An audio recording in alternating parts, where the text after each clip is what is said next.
Remember the grieving whale carrying her deceased calf for weeks. Here's what happened to her. Tahlequah had given birth to a young calf, but it didn't live long. This set off what was dubbed a 1,000-mile or 1,610-kilometer tour of grief for her, grabbing everyone's attention.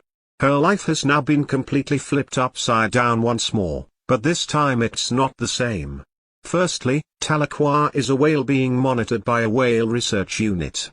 That's because she belongs to a species on the brink of extinction of an orca called the Salish sea whale. The group is making every effort to obtain sufficient data to support maintaining the population's strength. Tahlequah enjoys spending time on Canada's western beaches and has even been observed by a few fortunate travelers. Tahlequah weighs 6,600 pounds, or 3,000 kilograms, and is around 23 feet, or 7 meters, tall. She moves only when she wants to. She was traveling the North Pacific Ocean in the summer of 2020 in anticipation of her first calf. It had been developing within her for almost a year, and it was going to be a girl. Tahlequah was eager to meet the little one and could feel her moving around. However, something terrible was about to happen. On the day the calf came out, the baby couldn't survive. Despite Tahlequah's greatest efforts, she was unable to bring her back to life. She had hardly even gotten to know her calf when they were bidding farewell. However, Tahlequah refused to acknowledge it. The truth of what had just transpired was too much for her to take in, so she refused to. Rather, she continued to swim across the ocean beside her infant, pressing down on the surface to keep her lovely daughter afloat. She would use the front of her head to shove the body. Refusing to abandon her kid, she trailed behind the rest of her pod. Soon after, other family members joined in, and when Tahlequah got exhausted, they even assisted her in moving the body. Watching it was devastating, and Jennifer Broadley, one of the researchers following Tahlequah, experienced even greater anguish.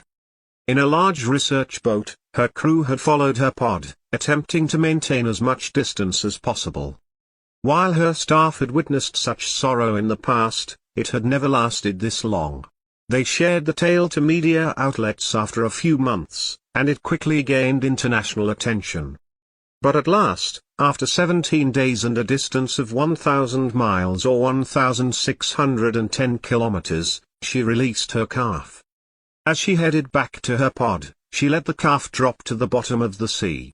Tahlequah was mourning inside this time. After following Tahlequah's difficult trip, Jennifer found herself thinking about her own relationship. Tracking Tahlequah had brought her closer to her own mother, with whom she had not spoken in months. After hearing Tahlequah's tale, she came to understand how much her mother had given up and that all she wanted for her kids was the best. Though it was beyond her control, she wished Tahlequah the very best. Tahlequah wouldn't have anything to be joyful about for a while. However, that moment was not so long ago, and the conclusion was totally different this time.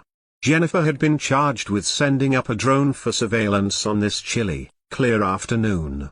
In order to observe the whales from above and record any alterations to their bodies, the crew launched them into the air. They were searching for any indications of illness, starvation, or damage so they might offer them protection. However, Jennifer saw something that day that she never would have imagined. She recognized Tahlequah as soon as she launched the drone up. She'd spent so much time working on this orca that it took her only a few seconds to recognize her. Tahlequah was somewhat smaller than the other females and had a distinctive white pattern on her tummy. Surprisingly, Tahlequah was scarcely moving while the rest of the pod circled around her. There was a strange feeling. Jennifer hurried to report her encounter to the study team. Before long, they were standing with her in the viewing room, scratching their brains at what they were doing. They didn't appear to be eating. They were unable to determine why Tahlequah appeared to be the center of attention for the entire pod. Jennifer thought the worst would happen. It occurred to her that Tahlequah may be ill or passing away. Jennifer had studied whales for long enough to know that these behaviors were reserved for extremely special occasions. If there was any hope of saving Tahlequah, one of them may be in severe risk, and she wasn't going to let her perish. Jennifer swiftly donned her wetsuit, threw diving gear into a small boat, and headed out. She arrived at the pod, positioning the boat about 55 yards or 50 meters away, and jumped into the water with her diving suit. As she swam closer, she saw Tahlequah in the middle of the pod, bobbing in and out of the water slowly, while the others floated around her. It was as if they were protecting her. By now, the pod was familiar with Jennifer, so they didn't get startled. One of them even turned to look at her. As Tahlequah flipped over, Jennifer watched in slow motion as she released a puff of black liquid from her belly. At first, Jennifer was worried that Tahlequah might be sick or in need of help, but as the black mist dissipated into the water, Jennifer realized that Tahlequah had given birth. The rest of the pod moved back to reveal the new member of their family, a tiny, spotty whale that was welcomed with open fins. Jennifer quickly retrieved her underwater camera from her bag to capture the moment.